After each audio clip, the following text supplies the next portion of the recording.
So I've got here, live in the flesh, the one, the only, the inimitable, Richard Dawkins. Richard, thanks for coming. Thank you very much. Thanks for coming to what we think of here as the center of the universe. I understand that, yes. No, you've come to agree then.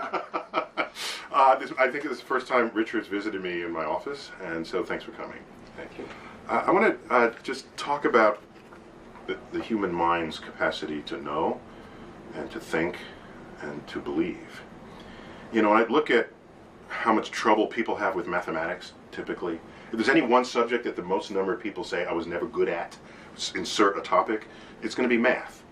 And so I say to myself, if our brain were wired for logical thinking, then math would be everyone's easiest subject, and everything else would be harder. So I'm kind of forced to conclude that our brain is not wired for logic. That's a very good point. And it's more than just that. I think there's also a kind of unwarranted pride in being bad at mathematics. You will never hear anybody saying how proud they are of being ignorant of Shakespeare, right, or Dryden. But plenty of people will say they're proud of being ignorant of mathematics. Or if they don't use the word proud, they'll say, I was never good at math. Ha ha ha ha. Yeah, they'll chuckle about it. It becomes a joke. There was a thing in one of the British newspapers where a science writer, I think a science journalist, was lamenting the fact that many people in Britain think it takes 1 month for the Earth to orbit the Sun. And the editor then inserted there, doesn't it, Ed? So he was, as it were, saying, you know, I'm the editor of a national newspaper. And of course I don't really think it takes, but nevertheless, it's okay to make a joke about being ignorant of this very elementary point of astronomy, which he would never ever do about being, you know, confusing Byron with Virgil or something like that. Right, or ever be proud of such a thing. So then you must admit or confess that we as a human organism must have a great challenge before us to think rationally, logically, scientifically.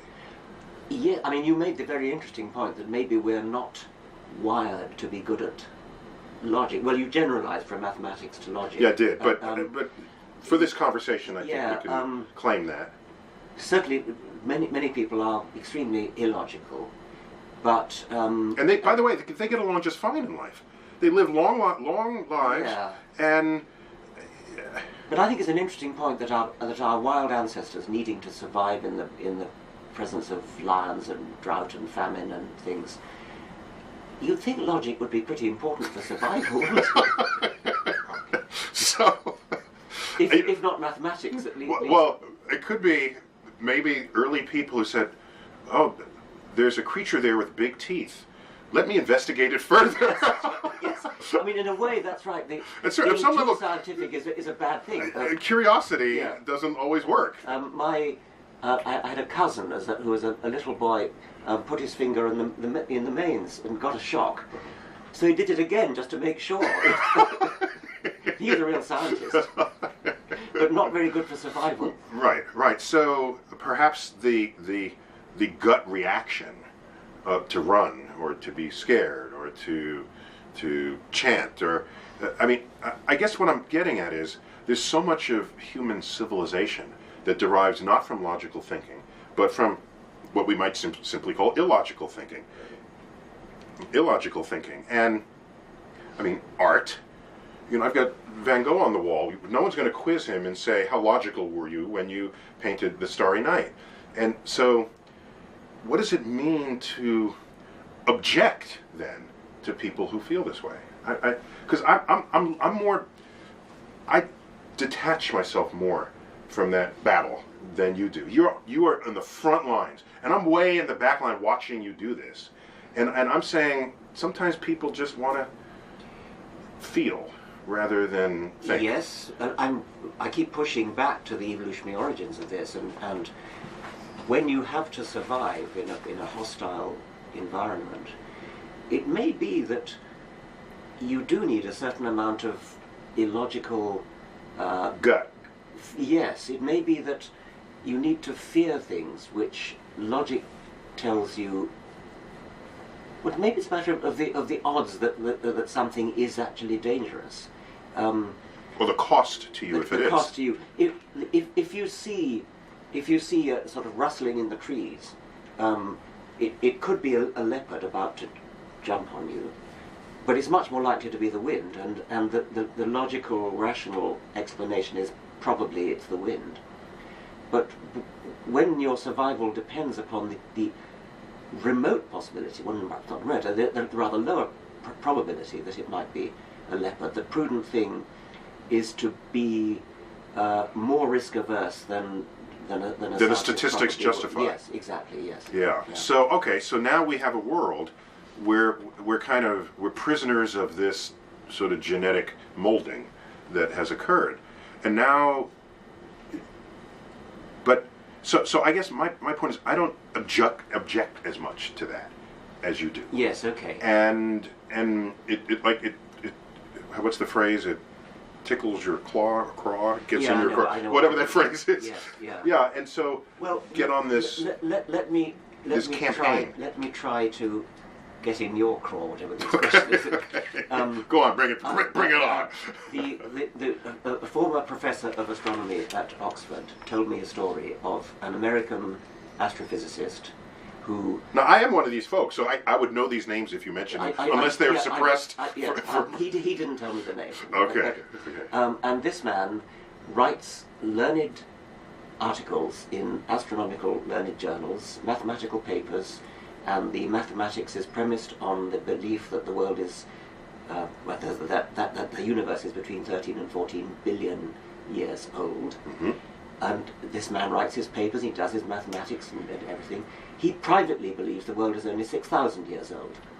Well, you may be tolerant of that because you may say, well, as long as he gets his sums right, as long as his paper is well... The research paper, yeah. Mm-hmm. Fine. I would say that man should be fired. He should not be a professor of astrophysics in an American university.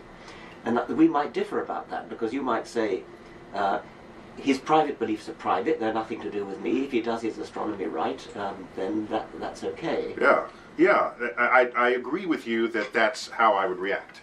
Yeah, what he does at home on Sunday, that's his own thing. But if it doesn't enter the science classroom, then I don't care how he thinks or what he believes. Let me take an even more extreme example, which is fictitious in this case. Imagine that you were going to consult a doctor, and I make him an eye doctor because they're sort of about the waist. But you happen to know that he privately doesn't believe in the sex theory of reproduction. He believes that babies come from storks. Okay. I wouldn't go to that doctor. I'm guessing you would not go to that doctor, but I've met plenty of people, especially in America, who say it's none of your business what he believes below the waist. He's an eye doctor. Is he a competent? Can he repair your cataracts? And I don't think he should be employed in a hospital because what you're saying about that man is that he's got the kind of mind which is so adrift from reality that even if he's a competent eye surgeon, I don't think he could be trusted. Okay, so you interestingly, you are reacting in the way our ancestors, hearing the rustle in the bushes, are reacting because most of the time it's wind. Yes. Some of the time it's a leopard, and that's a fear factor that creates a fear factor that overrides everything else. He's a good eye surgeon, he or she is a good eye surgeon, right? But there's that lingering risk that the stork theory of reproduction might somehow affect the scalpel. So you fear I'm that not sure risk. it needs to affect the scalpel. I think it's something... Okay, so then you object on principle. I think so, yeah. Yeah, not on practice. It's a principle thing. Or the professor of geography who believes in the flat Earth, but otherwise makes perfect globes. Yes, quite. Yes, exactly. Okay, so you're a principled person. That's all that means. You think it should be a certain way, and everything surrounding it, even if in practice it doesn't manifest, you kind of want the whole package to be consistent. Yeah, I think so. Okay, so now given that, what do you do about it? Because I don't really do anything. You want to change that, and we just admitted together that we are prisoners of this of mystical, magical ways of thinking, or illogical ways of thinking, and now you want to change the biological directive of the human mind. And how do you do that? I like to use the phrase consciousness raising, okay, which is a feminist phrase. Mm-hmm. And I mean, it started in the feminist movement. I think that's where I first heard it anyway. Mm-hmm. And consciousness raising is so we're not. I don't want to be dictatorial and say there should be a law against illogical thinking. I'm not that fascist, but you know what would happen if you do pass law? Let's imagine a future where all illogical people had to move to one particular state. Would it be wonderful? Yes. No, but that would be the state where like all the music and art would come from, right? All the truly creative people are some of the least logical people I've ever met. Yet they create and they make the world a little more interesting. But that's my thing. If that were true, I'd go along with you. That's a different issue. Whether or not that's a true fact. Issue, yeah. Okay. All right. So what do you do? Do you want to consciousness raise? Do you have tactics? Because I want a consciousness raise too. So I've got. Let's compare. Okay, I suspect your tactics may be better than mine, because your tactics, I think, are to lead by example. Yes. To practice logic, practice science, expose the wonder of science. I like to do all that as well. In fact, your book has the word wonder in it. Your memoir. Yes. Remind me the name of it. An Appetite for Wonder. An Appetite for Wonder, which any scientist has, and which most people have, I think. Yes, and it's the subtitle of another of my books, Unweaving the Rainbow, and the subtitle is something about an appetite for wonder. Mm-hmm, mm-hmm. And that book, by the way, Unweaving the Rainbow, is my attempt to join poetry to science. Okay. The phrase, the title comes from Keats's attack on Newton for unweaving the rainbow. Keats thought that Newton was destroying the poetry of the rainbow by explaining the spectrum. Or completely destroying the mystery of it. Destroying the mystery of it. And the message of my book is that you don't, by destroying the mystery, you increase the poetry, you don't decrease and it. I try to go there in all of my work, whether or not I succeed. That's my intent. Exactly. So where do you differ from this? Or where else do you go? I mean, I certainly want to go all the way with that. I'm with, say, Richard Feynman, who said, when I look at a rose, I see the same beauty as a poet or a painter sees in the rose, but I also get poetic inspiration from the fact that I know that the colour is to attract insects and that's come about by natural selection. I feel the same way about beautiful sunsets. Yeah. I think there's no more reproduced image when people want you to think of God than a sunset with beams of light coming out. It's all done by impurities in the atmosphere. So I deeply appreciate the splendor of a magnificent sunset with a curtain of twilight colors going from deep blue to sky blue and the red sun. But I also know that the surface of the sun is 6,000 degrees and there's rarely scattering in the atmosphere. You have water droplets condensing to make clouds, and so I agree with the Feynman approach to that. But now, where else do you go? Where else do you take this? Maybe I go a little bit further in the direction of good-natured ridicule of absurd ideas like astrology, like homeopathy. But so you're saying it's good-natured, but clearly the people who are on the other side of your wit and intelligence, are they saying you're being good-natured? Possibly not. Possibly. I don't really care about that. Possibly. No, I mean... I feel stupid next to you. No, and I know all this stuff, all right? So... Oh, come on.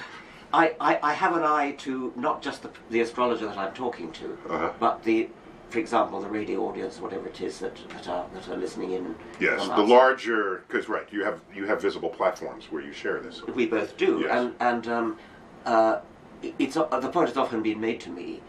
If you call somebody an idiot, you're not going to change his mind, and that's possibly true. But you may change the minds of 1,000 people listening in. And so I'm less inhibited about calling him an idiot. I recall my own youth as an undergraduate being seduced by Teilhard de Chardin, that old French theologian, who wrote about the evolution of, well, Peter Meadower described as that tipsy, euphoristic prose poetry, which is one of the more tiresome manifestations of the French spirit. A typical piece of Meadower arrogant wit, patrician wit, you could call it. So this man, I mean, prose poetry kind of drips off the page, and I was totally seduced by this as an undergraduate, until I read Peter Meadower's review of the book, which contained things like what I've just quoted. And he said another thing he said was, how have people come to be taken in by Teilhard de Chardin? We have to remember that higher education has created a large body of people of cultivated tastes, educated far beyond their capacity to undertake analytical thought. And I was being, in effect, Meadower wasn't talking to me, he wasn't saying I'm an idiot, but as an undergraduate who had been fooled by this man, I took it as being, I've been an idiot, I've been fooled, I've been taken in, I've been seduced by this persuasive bullshit. Okay, so, but it means you read something else more persuasive than that original That's document. right, but I didn't mind being told I'm an idiot. Okay, but you didn't have to agree with that next level of analysis. You could have said, this person doesn't know what they're talking about, this writing is beautiful. And for example, let's go back to, when was it, when was William Paley's book? 1802. 1802. What is it, Natural Theology. Natural Theology. Yeah. This is, I own that book, and I've read it, and most of it, and he's making strong arguments for design in nature. And I guess this is the first example of the watch. Yeah. The watch in the wild. If you in the forest and you find a watch, Yes. it has a function, a purpose, Yeah. and my favorite rebuttal to that was I first heard from Carl Sagan, who had said, sure, if you find a watch, people had thought about a watch long before that. So there's a whole, and there are watches that were not so good as this one. There's actually an evolution of watches before you get to the pocket watch. Yeah. And people saying, if you look at a Boeing 747, someone designed it. Well, look at the history of airplanes. Yeah. Look at the ones that crashed. Yes. Look at the ones that were not that big, that couldn't hold people. Yeah. And so, in fact, there were a lot of fits and starts in even things humans design, as well as the fits and starts in evolution. But my point is, if I don't know who to believe yet, and I see these reasoned arguments, William Paley is not he's not a thumping the Bible at you. He's trying to think this through. Sure. And then I read you, and I have leanings to Paley anyway. Why? What guarantee do you have that you're going to be more effective than he is? Okay, I mean, I dealt with Paley mostly in The Blind Watchmaker, and if you read what I actually said, I said Paley makes The Blind Watchmaker, one of your books. Yes. Paley makes an excellent argument. It's well argued, well put, and articulated. And well articulated. I have every sympathy with Paley's argument because he lived before Darwin, and I said. It's an excellent argument, but it's gloriously and utterly wrong. Now that's not ridiculing, that's actually dealing Paley a great deal of respect. In the day, yeah. Yes, and saying it's not Paley's fault that he was born before Darwin. And that Paley understood the problem and would probably have been very impressed if he'd read The Origin of Species when it came along. So who is Paley today? Is it you? Or is it someone who would still be thinking what Paley wants to think? I think somebody who still wants to say what Paley tried to say is benighted now because now he ought to know better. Okay. Given how he posed his arguments, you have confidence that in modern times he would have said, "Hey, that was flawed." I would like to think so. I can't be sure what Paley himself would have said, but certainly I never denigrated the strength of Paley's argument in a way he was posing the problem. And you'd be surprised how many people today, many scientists today, underrate Darwinism because they don't understand what Paley understood very well, which is the wonderful illusion of design. I mean, there are plenty of scientists who don't understand how elegant and beautiful the living world actually is. They sort of think, well, what's the problem? I mean, it just sort of happened by chance. Right. Of course it bloody didn't happen by chance. It couldn't happen by chance. It had to happen by a very, very special process. And Paley understood that. He got that right. Mm-hmm, mm-hmm. In fact, even in my field, Fred Hoyle, who is famous for criticizing the singularity origin of the universe and derisively called it the Big Bang, yes, which we still use today. Yeah. He did some calculation about how you might arrive at an eyeball from random combinations of atoms, and it was some stupendously unlikely probability, but he didn't factor in that any variation on not being able to see it is better than not being able to see it. Yeah, it's cumulative. Yeah. And so the statistics are not start with atoms, come out with an eyeball. No. It start with atoms and you're slightly sensitive, and then you're more sensitive, and you make an image, and so it accumulates in a direction that is of value to the organism. Yes. And I use the metaphor of Mount Improbable for that, where I have a mountain which on one side is an absolutely sheer precipice, and on the other side is a gradual slope. And the eyeball is sitting on top of the mountain. Getting it by random chance is equivalent to standing at the bottom of the mountain and leaping to the top in one leap, which you can't do. And that's equivalent to a theological explanation, by the way, as well. But if you go around the other side of the mountain, you've got this nice gentle gradient, and you just walk step by step by step by step, where you get increasingly complex and increasingly beautiful eyes until you get a vertebrate eye. Interesting. Which still has revealing flaws, right, but it's nothing like jumping from the bottom to the top of the precipice. In one leap. And so many people think that evolution is about jumping from the bottom to the top in one leap, yes.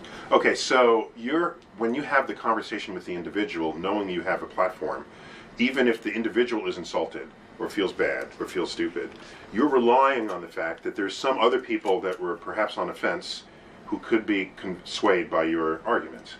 Yes. So for me, I'm more the one-on-one, I guess. I want to have the one-on-one conversation, and the eavesdroppers are imagining perhaps themselves there. Yes. And that's if I want to call it a tactic, that's I'm feeling the one-on-one. Yes, okay. More than I'm feeling the audience. You have an even larger, I mean, you have a very huge audience, and I know you got some stick for some of the things in Cosmos. Yeah, we were blunt about some very basic facts there. Yes. More blunt in that context than I ever am one-on-one. I mean, that was a collaboration. Yeah. The script was written by Ann Druyan and Steve Soder, a colleague of mine, 2 offices down. Yes. And so that was a collaboration, so I went places tactically that I wouldn't normally go just as an individual. Well, I think you were right to do so. But I endorsed it all. I mean, I did it because I agreed. But tactically, it did rub people in ways that I wouldn't normally have rubbed them. Do you mind that? I mean, I think of... Well, then I needed to spend time dealing with the fallout from it. So it took some effort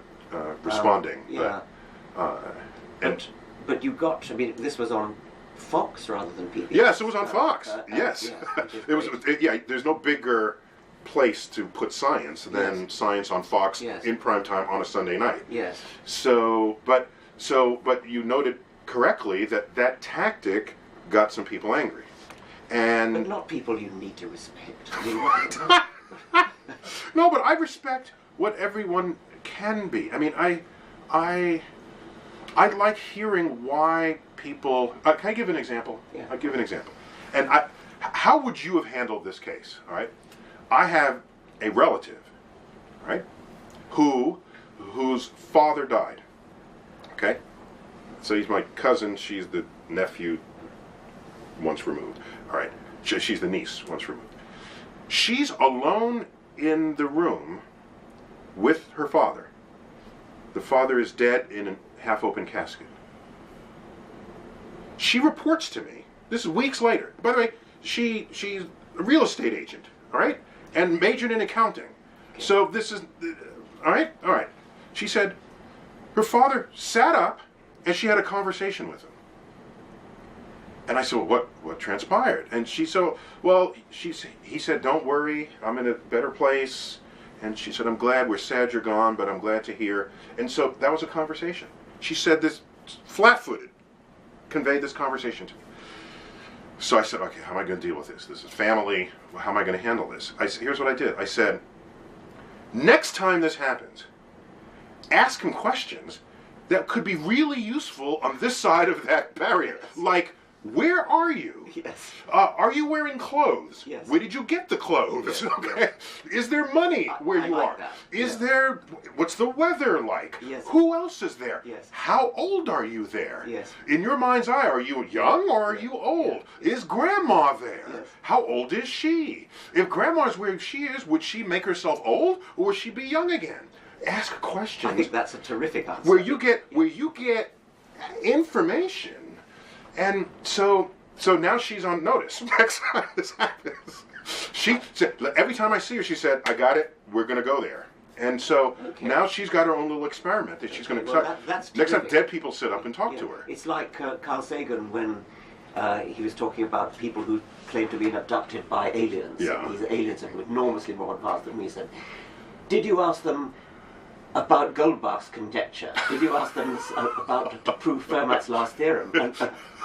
Yeah, long-standing problems in our own culture. yes. But once we advance some things, exploit this fact. Yes, I think that. So what would you? So if I could ask, what would you have done? I wouldn't have thought of that. I wish I had. I'm genuinely curious as to. I mean, do you think she was lying? Do you think she had a hallucination? I don't know. I mean, I'm a trained astrophysicist, so my first explanation is that it was a hallucination, because everything we know about dead people, they don't sit up and have a conversation, and of course there are no witnesses or video, so which would make a better witness than a human witness. But I didn't care how real she thought it was. What I cared was that I gave her tools.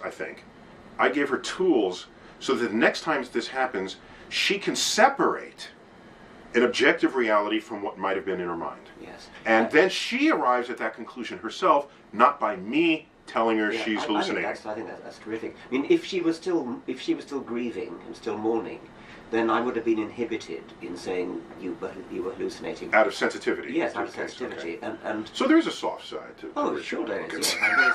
Let the record show. Richard, he can be a puppy. But setting that aside, I think I would say something. Perhaps I wouldn't use the word hallucination, which sounds a bit sort of negative. Mm-hmm. I'd say something like, I think you probably drifted off to sleep and had a dream, something like that. Because these are solemn moments, right? Yes, and you can. I mean, everybody, we all dream every night, and we have experiences in our dreams which are utterly unreal, utterly surreal, and most of us don't know we're dreaming. But I mean, it gives you an insight into what it would be like to be insane. Actually, every single night I go insane because the dreams that I have. Any rational person could immediately say this is not real. So I think that would be a reasonably sympathetic way of saying. But I like your way better. So I'm just saying that's kind of my MO, if you will, just my methods of intersection. And so if I were to broaden this to a more culturally present, as you might call it, delusion, the God delusion. Yeah.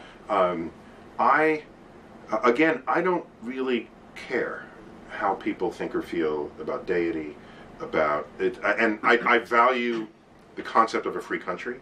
And in the United States, I think, unlike England, in the United States, of course, there's no mention of God in the Constitution, the very document that established the country and that protects people's rights to worship whoever they want without the government asserting this, because there's no place the government can draw from to tell them who they should worship. But that's constantly under threat. Perhaps, right. But really is. At this moment, you're right. Okay, so what really solves that one is someone says, we want to Christianize the Constitution or whatever, but you can say the value of this is, suppose you get outnumbered by this other religious group, and then they want to Muslimize the Constitution, or Judify the Constitution, or Buddhify the Constitution. Would you want that? And they say, no. Well, this is the way we protect everybody. So I value freedom of thought, of action, provided it doesn't infringe on others. So I start there, and from there I move forward, and I say, what do you do in modern society when we know science works and we know how it works and it establishes objective truths, but in a world where people want to have freedom of thought, where do you come down on that? The United States Constitution is unrivaled in the world, and it's as you say, it's total separation of church and state. The practice is that not a single member of the United States Congress admits to being a non-believer. Mm-hmm. That's a statistical nonsense, Mm-hmm. and it's not conceivable that that's really Right, true. was it 500 and whatever the number? 535 Yeah. people, every single one of them Mm-hmm. claims to believe in a supernatural higher power. A very substantial... So some of them have got to be lying, is what you're saying. Some of them have got to be lying, so that a substantial number of our elected representatives in this country... And you're a British citizen visiting America, Yes, right? I'm speaking from outside, but it's very sad that you are represented in this country by people who are manifestly lying Mm-hmm. and are forced to lie. I don't blame them. They're forced to lie because otherwise they won't get re-elected. But you also sound surprised that a politician lies.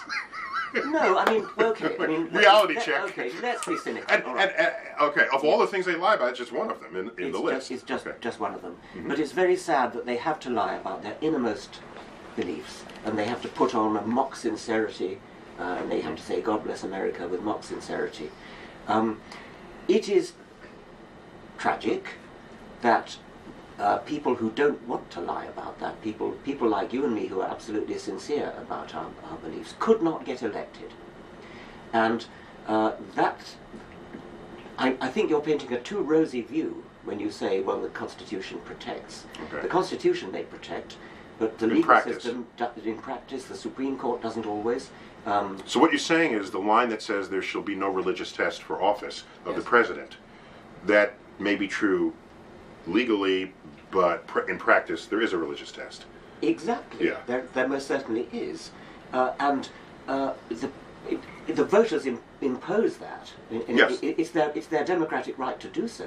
But don't you feel the urge to get up and persuade the voters, look, you're imposing a religious test which is unconstitutional. You don't realize that the atheists, the agnostics, the secularists who seek office are excellent people in many cases. They're people like you. They're people that you would enjoy having a drink with. They're your friends.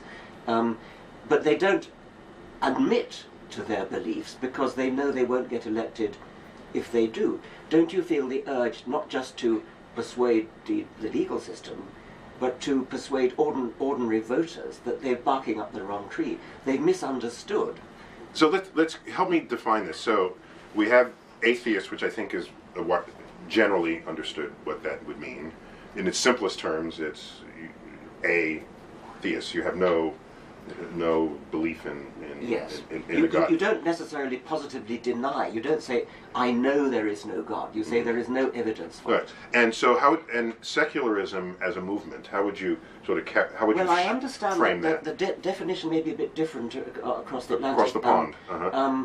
To me, secularism means exactly a separation of church and state. So you can have a deeply religious secularist. In Britain or in India, you could. Uh-huh. But it may be that in America the word secularist is understood differently, and that's fine. I mean, words do shift their meaning a little bit. Mm-hmm. So I don't know about the meaning of secularist. I think the word atheist has problems of sheer association.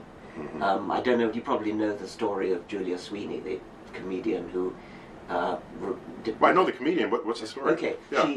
she did a She's from Saturday Night Live decades ago. Yes. Okay. Uh-huh. She did a wonderful sort of one-woman monologue on stage called "Letting Go of God," which was the story, her own story, of how she escaped from her own. I think I Catholic- heard of this, but I never saw it. Okay. Okay. Well, there are some lovely moments in it, like when she first heard a still small voice in her head saying, "There is no God.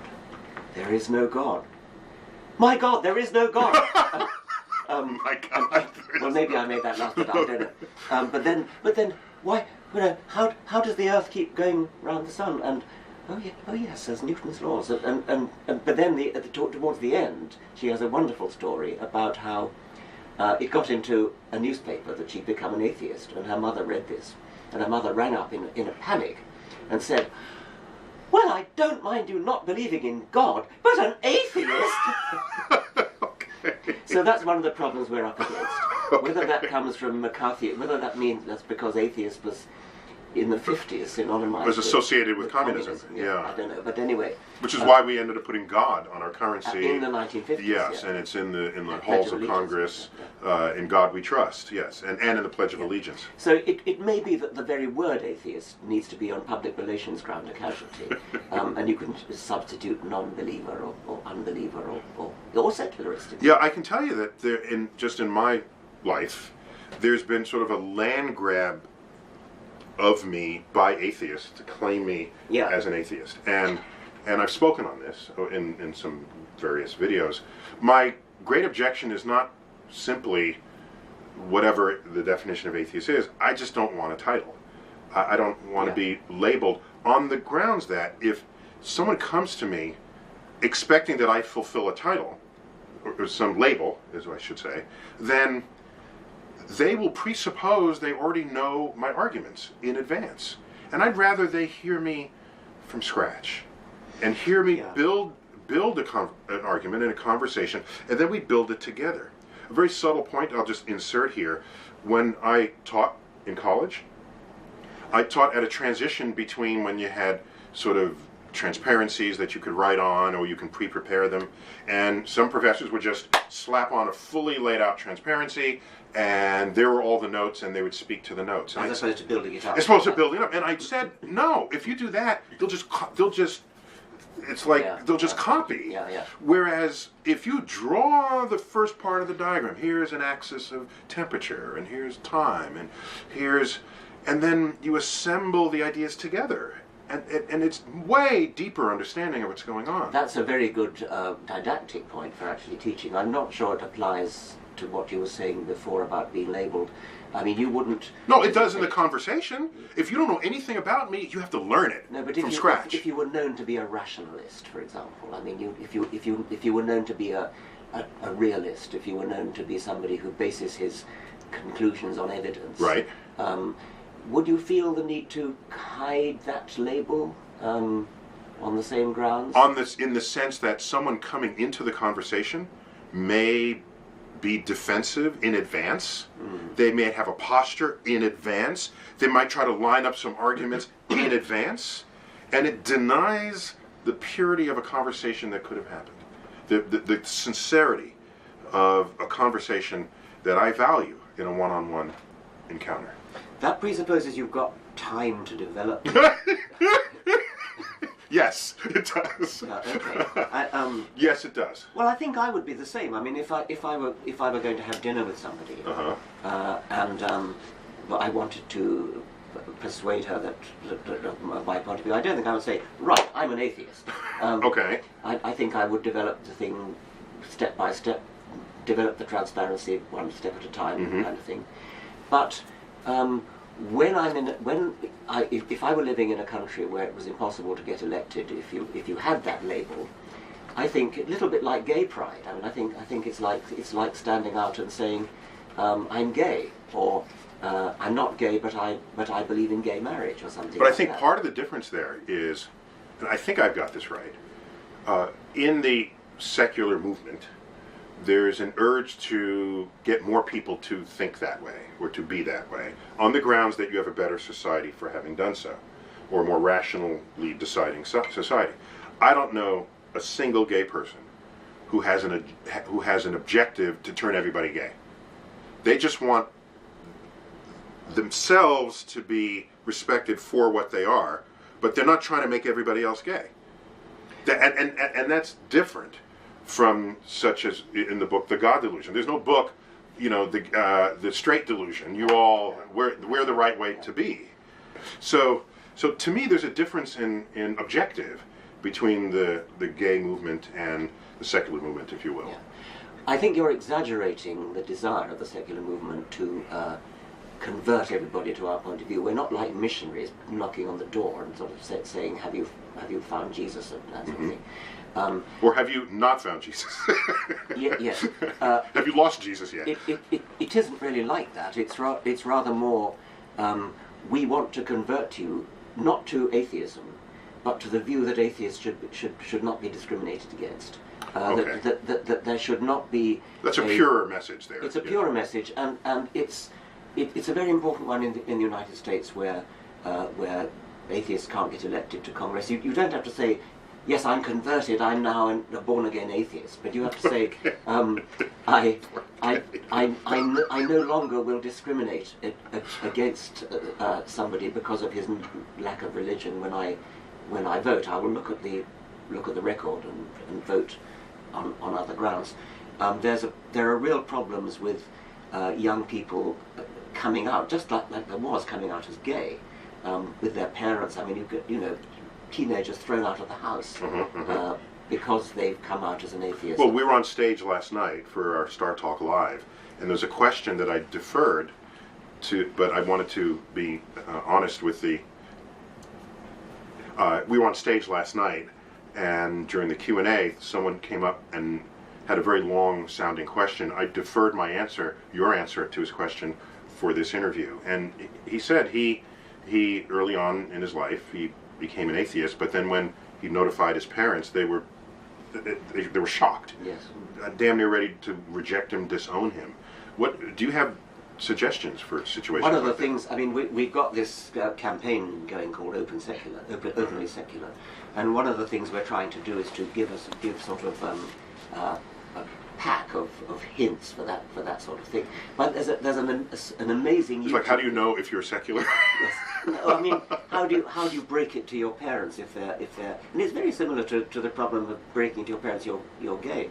There's a really rather tragicomic YouTube film of a boy of about 16 breaking it to his mother that he's an atheist, and the conversation takes place in the kitchen, and he's not very articulate young man. He's sort of saying, "Mom, I gotta tell you, I'm an atheist."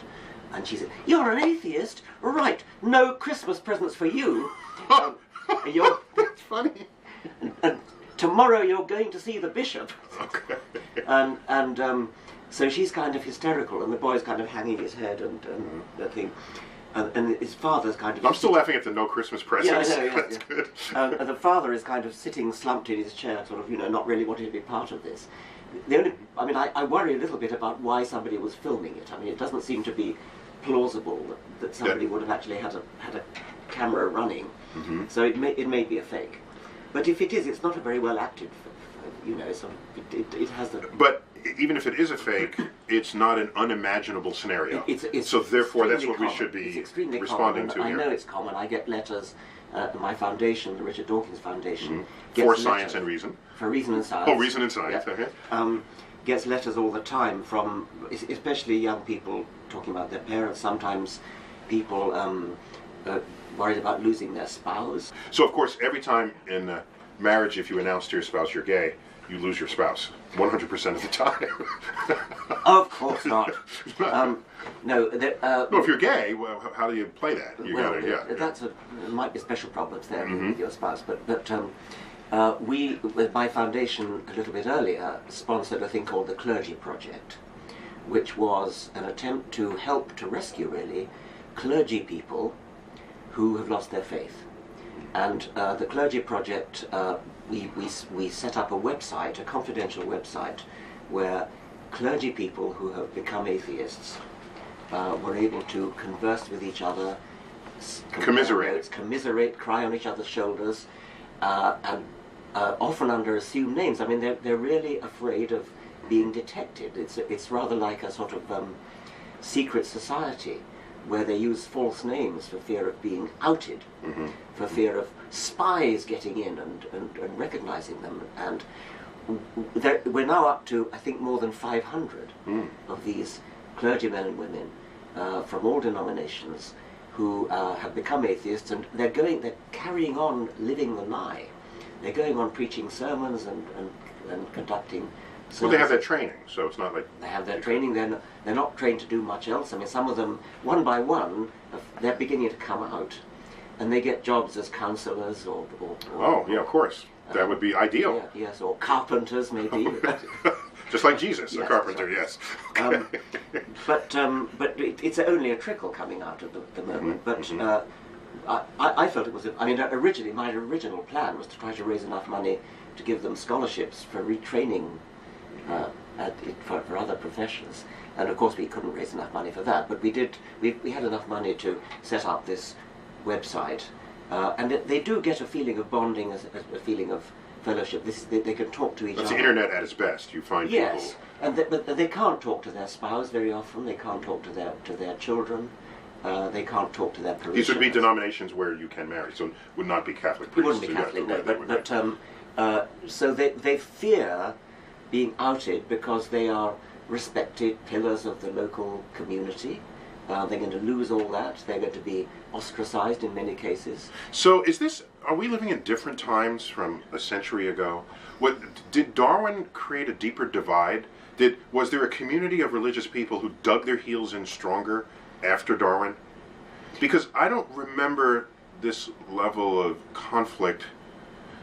Well, maybe I just was unaware. I don't claim perfect knowledge of total social cultural mores around the world, but I remember a day where religious people went to church or synagogue or mosque on the weekend, and during the week you went to school and learned science. Yes. And that was kind of a happy line in the sand. Yes. And that line in the sand is being sort of rubbed away. I think that is. I think that's a real change. Yeah, it's not just my perception. Well, I don't live in America. I think it probably is a real change, yes. From the 1800s to the 1900s? Oh, well, no, I thought that might be different. I mean, you're talking about within our life. Oh, yeah, sorry. Yes. Both. I'm asking both questions, but yes. Oh, in Darwin's time, there was quite a ready uptake of Darwinism among educated clergy people, like Charles Kingsley. And you mention these names like, yeah, of course, Charles Kingsley. We're Americans here. We don't know any of these people. Charles Kingsley. I just like you've got all these names, and they must be basic knowledge to all. I don't know American cultures. Brit educated people, right? Charles Kingsley. We know Kim Kardashian, and you know. Okay, go ahead. No, I didn't know that. And we know her buttocks. That's what we got here. All right. Charles Kingsley wrote a book called The Water Babies, which is a famous children's book, and he was a clergyman, I think, and he was a friend of Darwin, and he immediately adopted evolution when The Origin of Species came out, as did quite a lot of other clergymen. Other clergymen didn't, and famously the Bishop of Oxford, Soapy Sam Wilberforce. And they would draw him as an ape, a hairy ape. Yeah. Yes. So they focused on the ape aspect rather than on the more general, total evolution of life. And I think you're probably right that when you were a boy at school, it was church was something you did. So and that was respected and sacred, and the rest of life was the rest of life. But it does appear to be a real phenomenon that people who are not religious in America today are in danger of being ostracized, and this is not true in places like Silicon Valley, where I've just been. I mean, I kept meeting people in Silicon Valley who said, well, what's the problem? I mean, I'm an atheist, everybody knows I'm an atheist. But they live in Silicon Valley.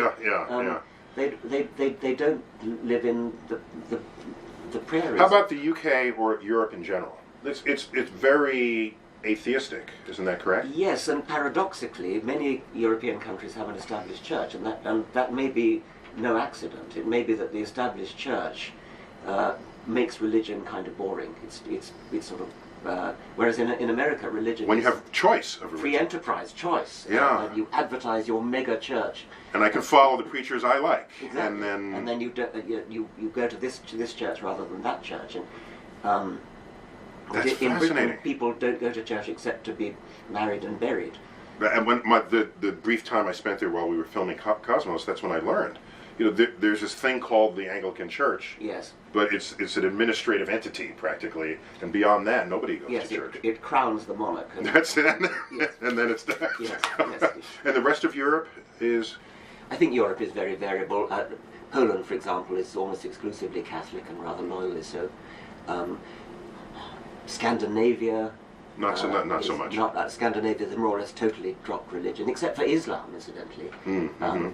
Islam in Scandinavia. In Scandinavia. And I think France and sort of the traditionally Catholic countries, France, Italy, Spain, there's a very strong anti-clericalism. But I don't know very much about Europe. But I do get the impression that, it's more than an impression, that America, the United States, stands out like a sore thumb for its religiosity. You have to get more or less right over Europe to the Middle East before you start getting a similar preoccupation with religion. Now, if we go back in time, essentially every famous scientist pre-20th century is religious. Galileo is religious. He's a devout Catholic. Newton was Anglican, but he objected to the Trinity, I guess. He had some issues. So it's not uncommon to have religious, strongly religious people in modern times cite the religiosity of scientists of the past. And if you look at the numbers today, I haven't checked the very latest ones, but when I last did check, in the United States, it's as many as a third of practicing, publishing scientists would claim to be religious in the unambiguous way where you ask, do you pray? Yeah. To have a all-powerful being intercede in your daily affairs. So you can't then say being religious is in and of itself the problem.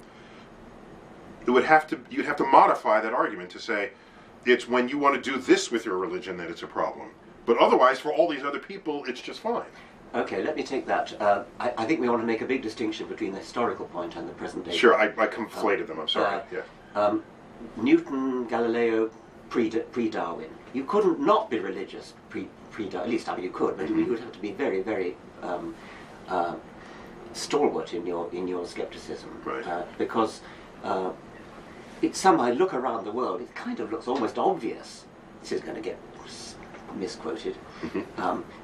It looks almost obvious that there had to be a designer, and until Darwin came along, who can blame Newton and Galileo? So I'm deeply unimpressed by that argument. The 1/3 of scientists in America, that's approximately correct, yeah, by the polls that I've seen. If you move off from scientists generally to fellows of the National Academy, the elite scientists, or in the Royal Society, studies have been done of both the American National Academy and the British Commonwealth Royal Society, almost identical. The corresponding elite bodies of elite academies of science. About 10%. So that number drops. The number drops dramatically. Now, I've seen you make the point that we still have to worry about the 10%. Well, I don't think I used the word worry, because that was how people wanted to characterize me. But my actual point was, we have people such as yourself out there, making the case to the public.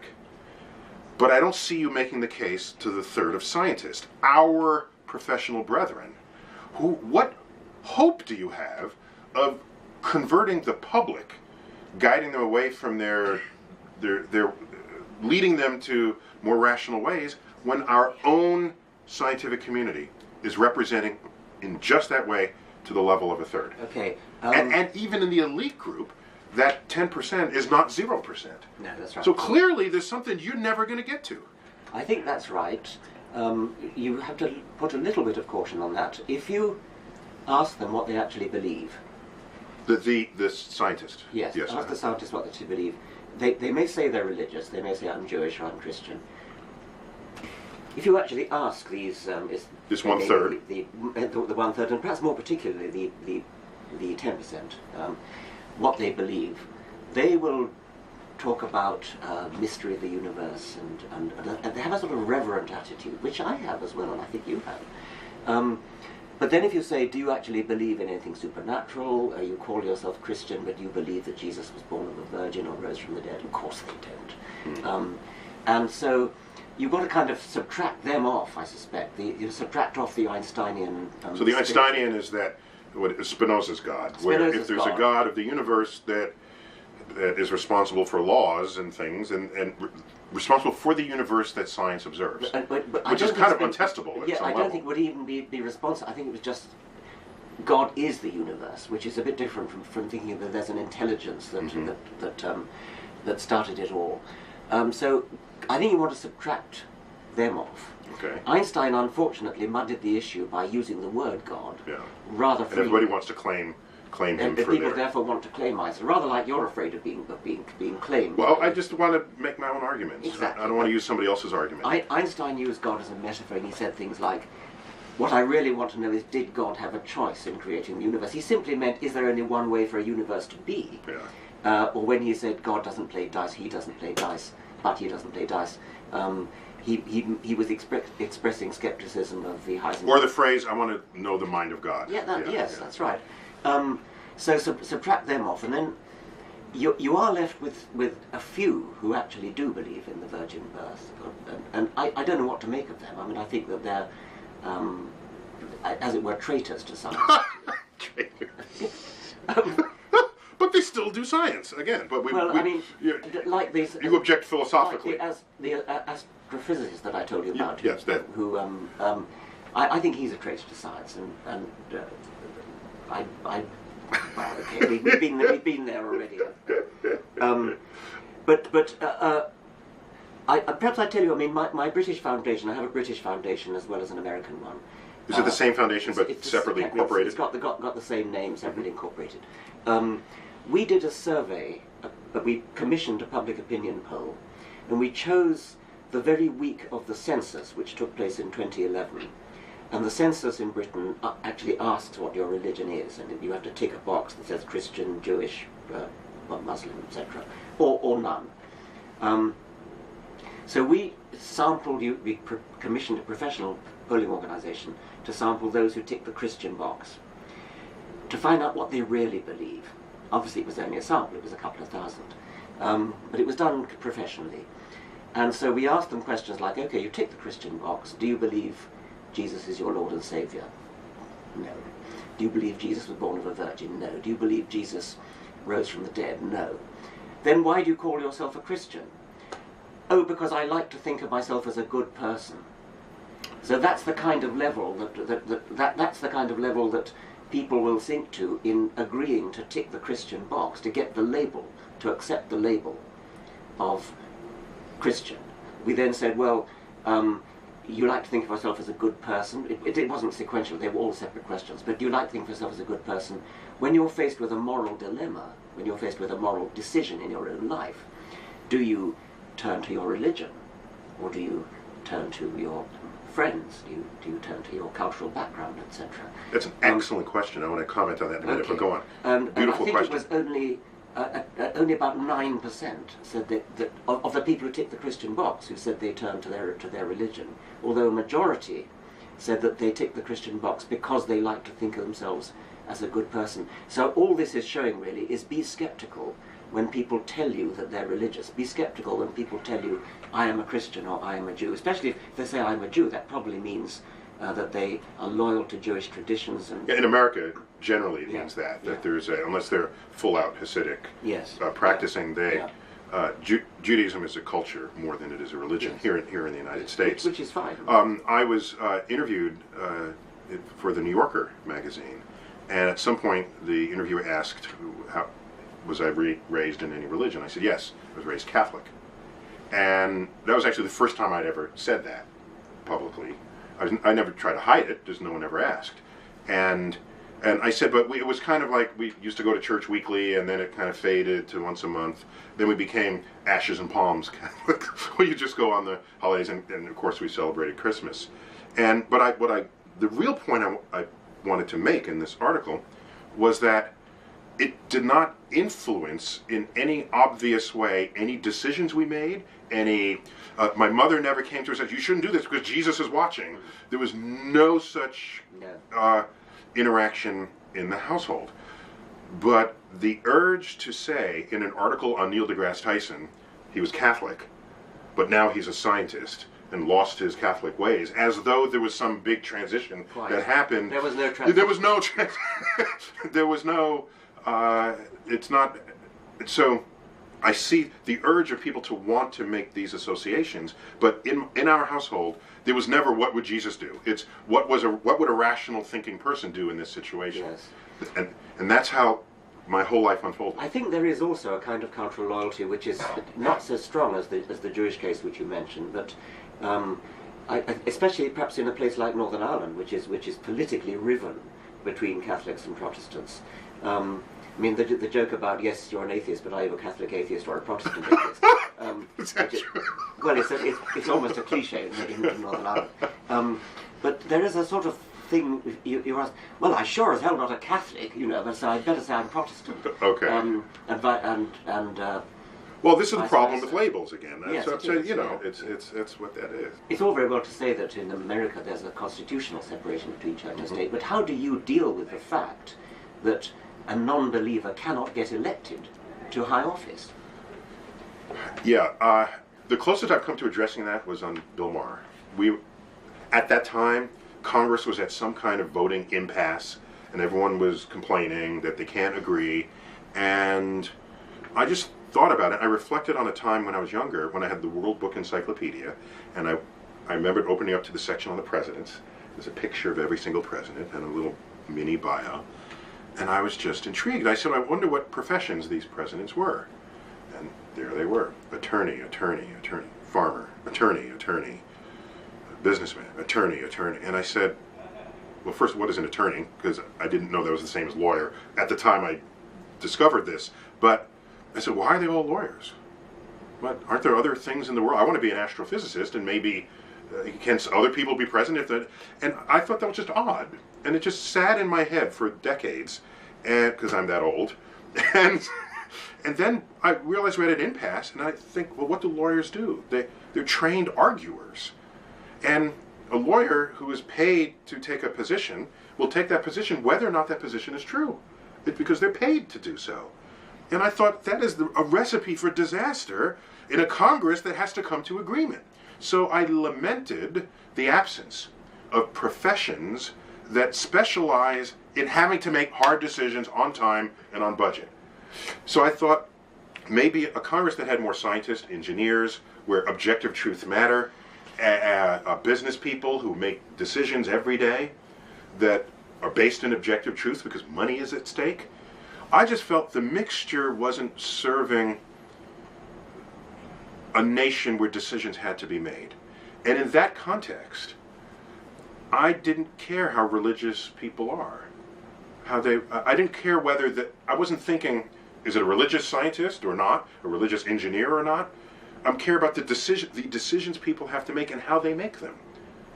And so I care less whether someone is religious than whether they have the capacity to think logically.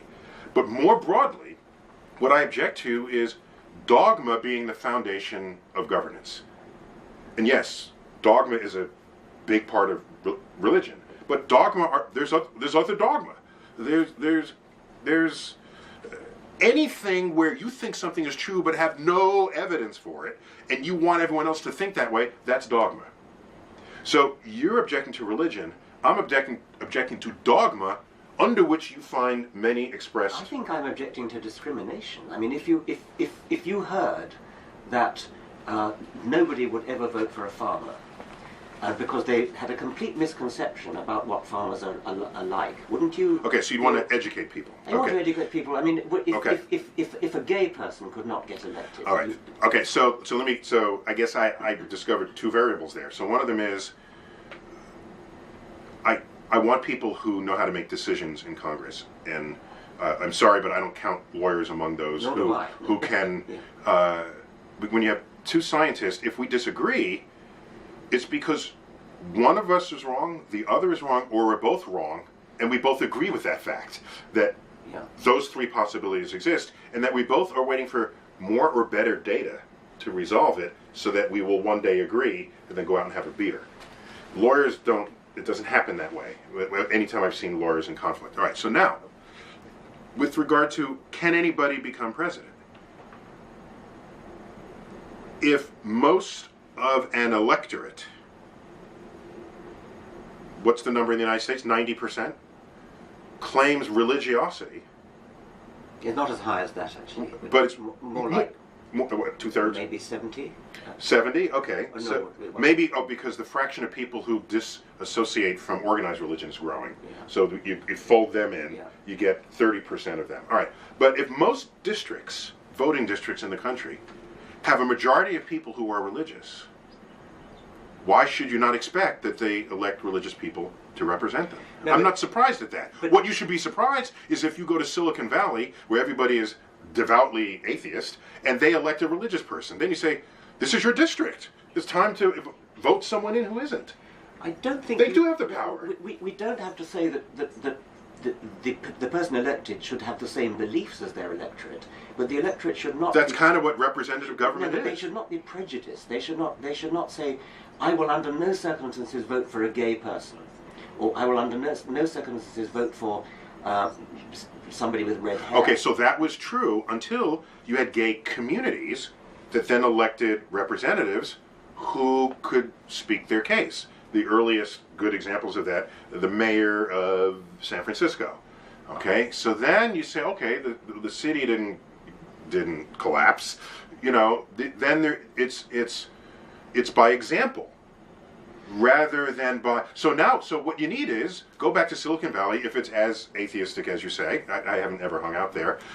Time for them to elect a representative who's atheist or secular or any combination of the two. That person then goes to Congress and leads in ways people say, hey, I like that. That's a good idea. And realizing that idea could not have come from other people because their brain isn't configured That's that way. great. I mean, I would love that to happen, and I'd like to help that. You can't go to Utah and say elect someone who's not Mormon. They all went there so that they could have Mormon representation. but I The think black female who just got into Congress, I'm told, is Mormon Yeah, but from Utah. You can fight prejudice without it doesn't. I mean, it'd be nice to do it that way and have somebody elected, and I'd like to see that happen.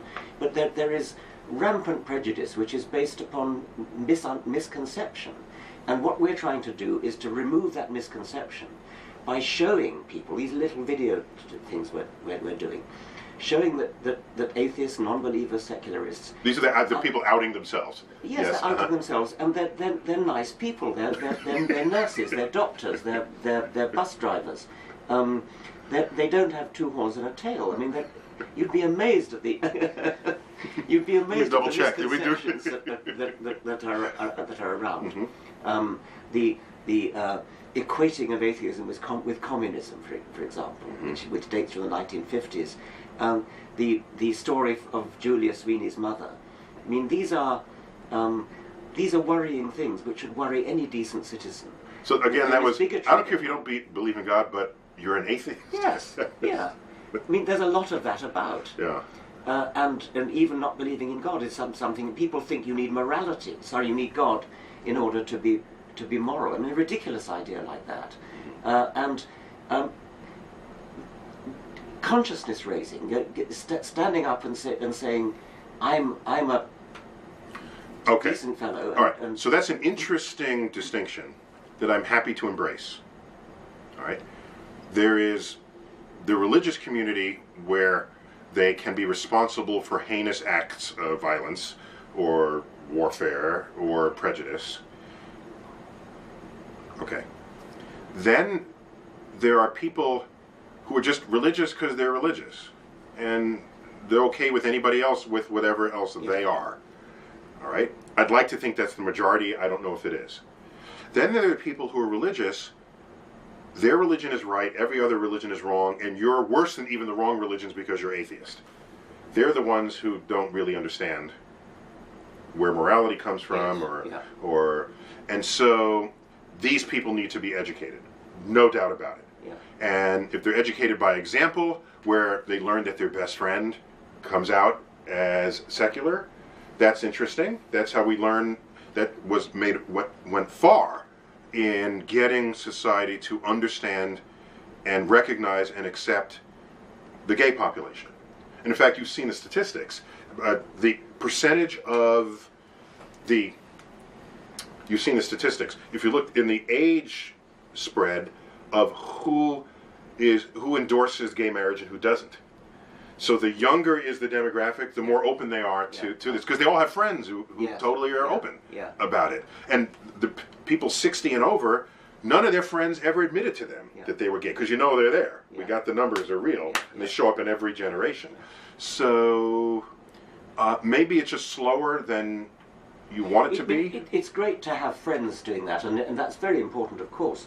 But any advertising person knows that a role model. I mean, you're a role model, but big time in America. And for somebody like you, who has an enormous following, not just as a scientist, but as a obviously nice guy, if I may say. I mean, the sort of person that everybody likes. Thank you. Like David Attenborough in Britain. We just had him on Star Talk. He's the nicest guy ever. Absolutely, yes. Ever. Yes. Ever. So when somebody like that stands up and says, "I'm gay," or I'm a non-believer," that's worth millions of ordinary friends. And so I think it's something that needs to be done. And these little YouTube videos are great when they're the man next door or something, the woman next door. But the sort of person who could sell soap flakes. I mean, you can do much better than selling soap flakes. You can sell anti-bigotry. Well, I mean, I'm out there. I guess it's just it's not a big issue to me. No, that's what it is. And I'd rather get people to discover the beauty and grandeur and splendor of the universe, and whatever comes out of that. If you, for having studied Darwin, became an atheist, why tell them to be an atheist? Just tell them to study Darwin. No, I agree with that. But we shifted from that to saying don't be prejudiced, don't be bigoted. Yeah. Well, I'm all for not being prejudiced. Obviously, yes. Yes. Big fan of not being prejudiced about anything. But that 30% number, that was a smaller number before. It's growing. Sorry, the 30% who are. I think that 30% may be of the younger demographic. I think it might be 20%. So it's even higher. I see. No, I think it's skewed by the younger generation. But even 20% is a high percentage. But that can shift elections completely. Yes, but and in a way that the Jewish vote can shift elections, whereas the numbers are much smaller. Much smaller. Yeah. They're way smaller. Yeah. The fraction of the American population who is Jewish compared with the fraction of the American population who is non-believer. Non-believers is the. And yet the non-believers are manifestly failing at shifting elections. I mean, we can't even get a single member of Congress. Right. Well, I still would rather just have no label at all. The only ist I am, as I said, is a scientist. Yes. And beyond that, have a conversation with me, as we just did. Yes. Well, good. I mean, two. The last thing, just to get the current events value of this, the Pope came out. Pope Francis came out just a little while.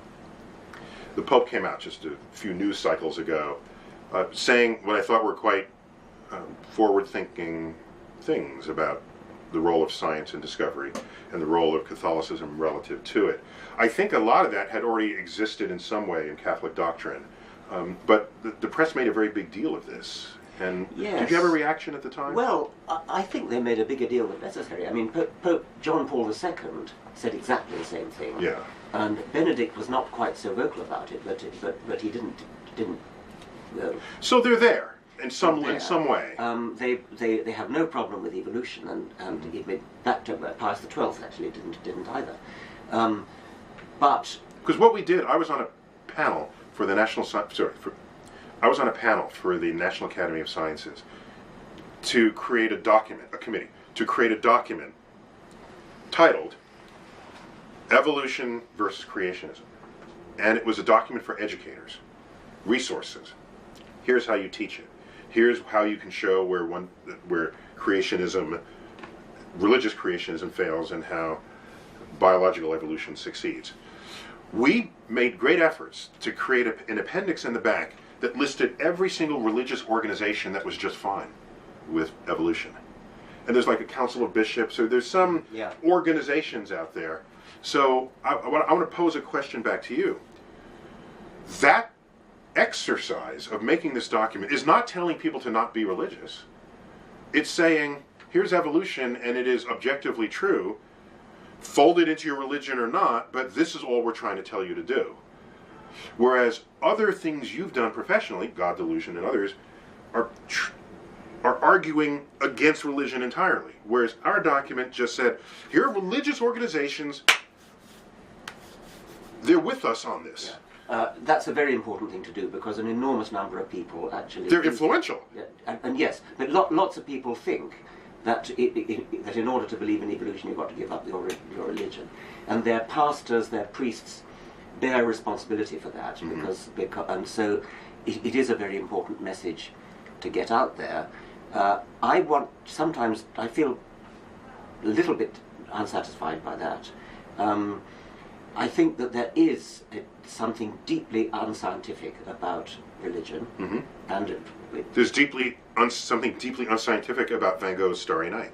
Yeah, no, but I don't. That's that's different. That doesn't. Well, that's why that sentence doesn't come out of my mouth. The thing that's deeply unscientific about religion is that it's. No, all right. Let's not say unscientific. It is a scientific theory that there is a designer of the universe. It's not something outside science. It affects your scientific view of the universe, if you think that there is. And having said that, it is important to disabuse people of the illusion that you've got to give up your religion if you take up evolution. That, however, has a paradoxical upside for me. If people have been told by their pastors that if you accept evolution you've got to give up your religion, we can definitely prove evolution is true. I want them to give up their religion. And so if I can use evolution to get in there as a wedge and say, all your life you've been told that the moment you accept evolution your religion is down the drain, I want that to happen. And so you say that almost diabolically. Yes, I want that to happen. But I know I'm in a minority there. Sure. And I know because that's an extreme social posture to take. It sounds it, but I think it's highly reasonable. Well, it happened to you. Yes. You converted, if we can call it that, after you learned Darwin. So you see the paradox I'm raising? Yes, I do. That if people like you and Eugenie Scott manage to convince people that there's absolutely no incompatibility between, then I've lost my secret weapon, so to speak. Okay, I didn't say there was no... Okay, let me just clarify anything that I would have ever said. I never said religion and science are compatible. And that's a very common question that I'm sure I get all the time. Are they compatible? All I ever say is, if your religion is making testable claims about the physical world, be ready for the methods and tools of science to show that it's false. If you're not ready for that, then pick another religion or, move to an island.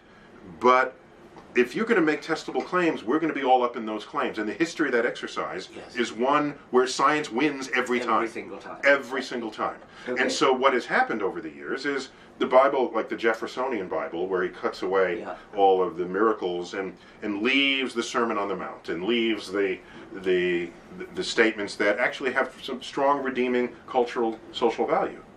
And if that's how you construct your religion, I'm not going to get in your way of that. No. I would like to broaden out the testability criterion a little bit, because it may be that you can never ever find a falsifiable claim. You can actually do an experiment to test. However, as a scientist, you also accept plausibility arguments. Oh, I do that all the time. I don't treat it pure logically. Right. Let me start that again. I think the often repeated comment that you can't prove a negative. Yes. I think that is a very misleading concept. In science, we show negatives all the time. I don't want to use the word proof because that's mathematical. Proof exists in math. Yeah.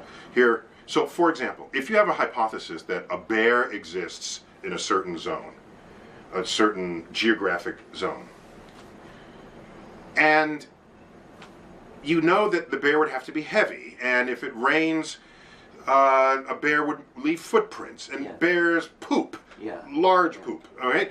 And there's there would be evidence of a bear even if you never found the bear. Yes. And if you do not see the poop, you do not see the footprints, even if you drop dust, white dust around. There ought to be evidence. Okay? Yeah. And there's no, and you put it in front of a cave, and you wait for a full cycle of seasons, and there are no footprints. Scientifically, you have demonstrated the absence of a bear. Yes. Conclusively enough, so that you can walk up and down there and send your kids out there and not worry about It's not totally conclusive, but for all intents and purposes... Scientifically, we're good with that, and we move on to the next problem. I think that's a good parallel for God. Mm-hmm. So perhaps the difference between us is, I don't care if they want to keep believing that. I just care that they stay out of the science classroom. Yeah. Because then it's not science. It's really not science. And there was no tradition of scientists knocking down the Sunday school's door, trying to tell the theologians and the preachers what to teach. There's no tradition. Atheists don't even do that. And so I cry foul when they want to come over. And part of it, I think, is they know that science has a certain cachet, and they want to sort of attach to this. That's what the Templeton Foundation is all. It's founded by Sir John Templeton, the financier, who got fabulously wealthy, and he felt pretty sure that there was some connection between the physical universe and spirituality and God and religion, and so he just wants to explore these intersections. All right. I was asked to write, to answer the question, does the universe have a purpose? And I was paid for that, and that's online. And I actually read it to script, so that there's like a YouTube video of what I wrote illustrated. But I did take money because I felt this was an occasion for me to tell that audience how a scientist views the the more answer money to you take, that. the less there is for them to get to.